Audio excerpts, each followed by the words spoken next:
When you follow a teacher, you should examine your state of mind. If you don't have pure perception, however long you follow the teacher, it may be of no benefit to you.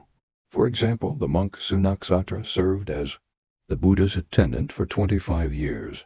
Some also say 24 years, and yet he lacked even the slightest faith and held only wrong views.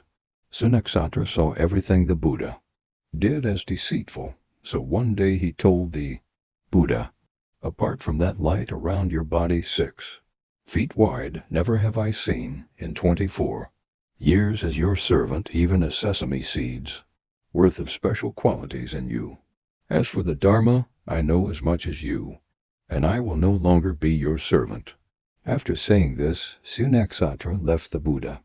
7 days later, he ended up being reborn as a hungry ghost in a flower garden. The 1,000 Buddhas of the good Kalpa have told and will tell Sunaksatra's story.